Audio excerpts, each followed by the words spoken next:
కడప జిల్లాలో ఎక్కడ ఏ అవసరం ఉన్నా ఏ పని ఉన్నా చేసేవాడు వివేకానంద రెడ్డి. ఒక రాజశేఖర రెడ్డి గారి కోసమే కాదు, ఇక్కడ కడప జిల్లా నాయకునిగా వివేకానంద రెడ్డి ఏ ఒక్కరు ప్రజలలో ఏ ఒక్కరు వచ్చినా అయ్యా నాకు సమస్య ఉంది అంటే ఆ సమస్యను పరిష్కరించేందుకు వివేకానంద రెడ్డి గారు వారిని ఈయన సొంత బండిలోనే కూర్చోబెట్టుకుని ఆఫీసర్ వరకు తీసుకువెళ్లి సమస్యను పరిష్కరించే నాయకుడు, ప్రజానాయకుడు వివేకానంద రెడ్డి.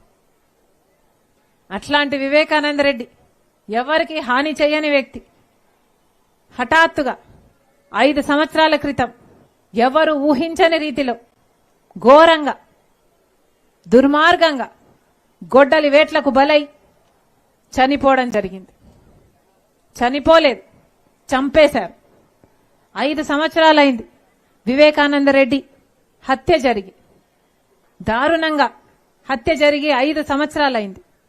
5 సంవత్సరాలైనా కూడా ఈ రోజుటి వరకు కూడా హంతకులు స్వేచ్ఛగా హత్య చేపించిన వాళ్ళు, హత్య చేసిన వాళ్ళు అందరూ స్వేచ్ఛగా తిరుగుతున్నారు. కారణం జగన్మోహన్ రెడ్డి గారు తన అధికారాన్ని వాడుకొని ఆ హంతకుల్ని హత్య చేయించిన వాళ్ళని కాపాడుతున్నాడు. కాబట్టి సిబిఐ చెప్తూనే ఉంది అవినాష్ రెడ్డి హత్య చేయించాడు అని. సాక్ష్యాలున్నాయి, ఆధారాలున్నాయి, వాగ్మూలాలున్నాయి. ఏ ఉన్నా కూడా రాజశేఖర రెడ్డి గారి కొడుకు అయ్యుండి రాజశేఖర రెడ్డి గారి సొంత తమ్ముడి హత్య జరిగితే అదే రాజశేఖర రెడ్డి గారి కొడుకు తన అధికారాన్ని అడ్డుపెట్టుకొని ఈరోజు హంతకుల్ని కాపాడే స్థితిలో ఉంది. ఇది కడప రాజకీయాలు. సిబిఐ సైతం చెప్తోంది అవినాష్ రెడ్డి దోషి అని. గూగుల్ మ్యాప్స్ ఆధారాలున్నాయి. హత్య చేసిన వాళ్ళు, హత్య చేయించిన వాళ్ళు కలిసి ఒకే ప్రదేశంలో ఉన్నారు అని గూగుల్ మ్యాప్స్ ఆధారాలున్నాయి. కాల్ లాగ్స్ రికార్డ్స్ ఉన్నాయి. హత్య చేసిన వాళ్ళు, హత్య చేయించిన వాళ్ళు, అవినాష్ రెడ్డి వీళ్ళు మాట్లాడుకున్నారు అన్న రికార్డులున్నాయి. అలాగే వాగ్మూలాలున్నాయి. మాకు వీళ్ళు ఇంత డబ్బు ఇచ్చారు, ఆ డబ్బు తీసుకున్నాము, హత్య చేశాము అని చెప్పిన సాక్ష్యాలు ఉన్నాయి.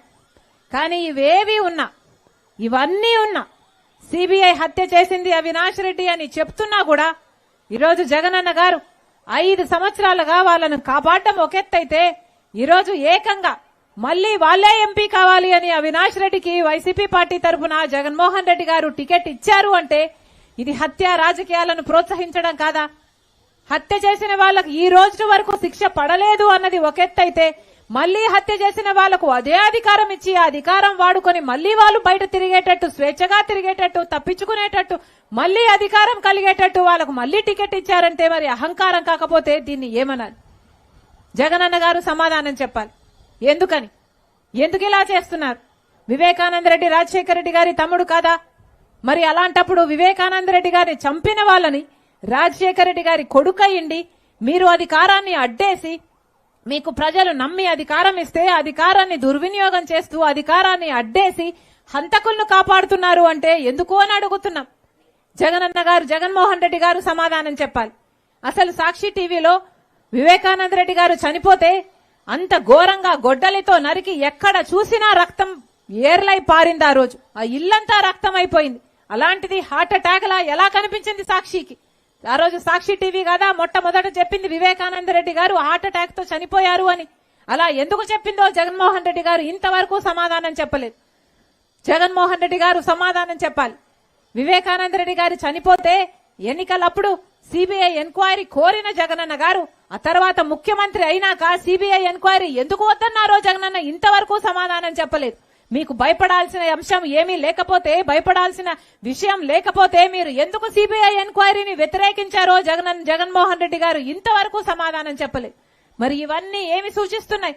ఎందుకని జగన్మోహన్ రెడ్డి గారు హంతకుల్ని కాపాడుతున్నారు?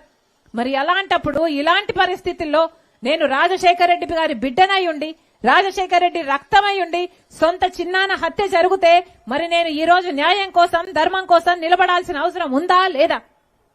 అందుకే ఈరోజు రాజశేఖర రెడ్డి గారి బిడ్డగా ఉండి ఈరోజు హత్య రాజకీయాలు ఇక్కడ కొనసాగకూడదు అన్న ఉద్దేశంతో మళ్లీ అవినాష్ రెడ్డి ఎంపీ కాకూడదు, మళ్లీ హంతకులు ఎంపీగా గెలవకూడదు, మళ్లీ హంతకులు మళ్లీ చట్టసభలకు వెళ్లకూడదు అన్న ఉద్దేశంతో ఈ రోజు రాజశేఖర రెడ్డి బిడ్డ కాంగ్రెస్ పార్టీ తరఫున ఎంపీగా పోటీ చేస్తుంది.